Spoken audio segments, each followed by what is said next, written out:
Graciela Gil Olivares was born on May 9, 1928 in Phoenix, but raised in Barcelona, Arizona, a copper mining community near Superior.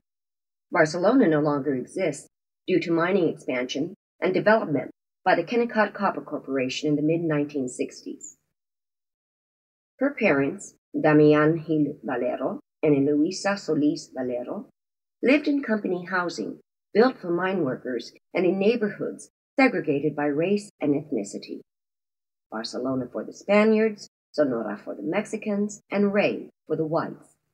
Company officials kept the group separate at work and at home in order to discourage friendly alliances and to stop any attempts to organize labor unions.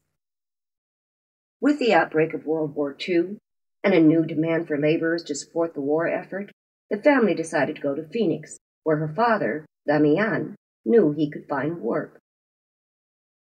Although Graciela dropped out of Rey High School at the age of 15 in 1944, she did not let her lack of a diploma affect her confidence in her abilities to learn new things. She soon found work as a stenographer and a translator for a real estate agent.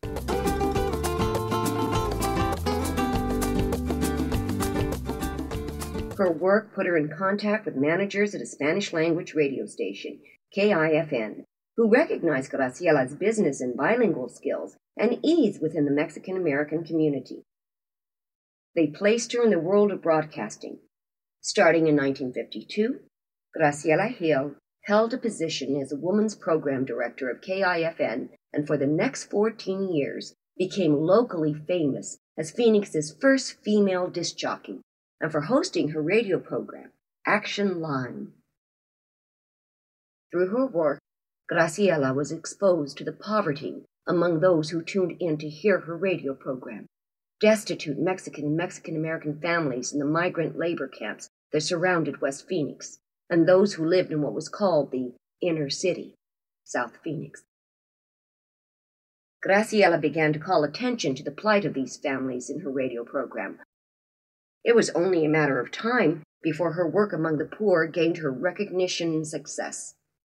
In 1965, Governor Samuel P. Goddard appointed Graciela as his state director of the Office of Economic Opportunity, and she was appointed a year later by President Lyndon B. Johnson as a member of the National Advisory Council on Economic Opportunity.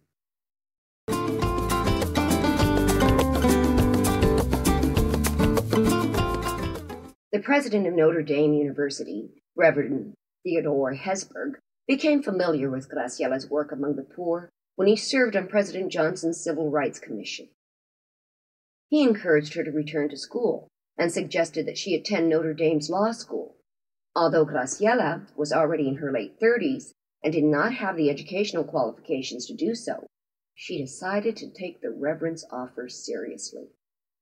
In 1970, at the age of 42, Graciela Gil Olivares graduated from the Notre Dame School of Law, the first woman and the first Mexican-American woman, or Chicana, as she called herself, to do so.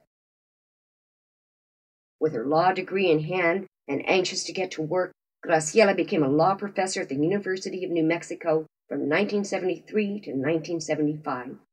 She also worked as the first Mexican-American woman to sit on the board of directors of the Mexican-American Legal Defense and Educational Fund, and later as its chairperson.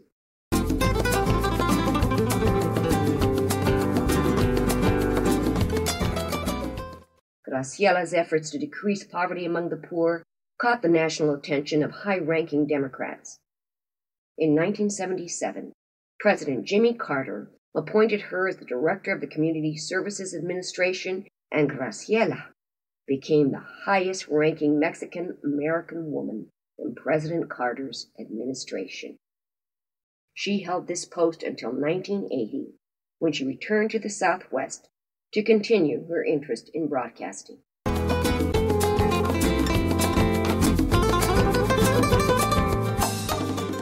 In Albuquerque, Graciela founded the Olivares Television Company, Incorporated, the only Spanish-language television network in the country. She continued her work in broadcasting and philanthropy until her death in 1987.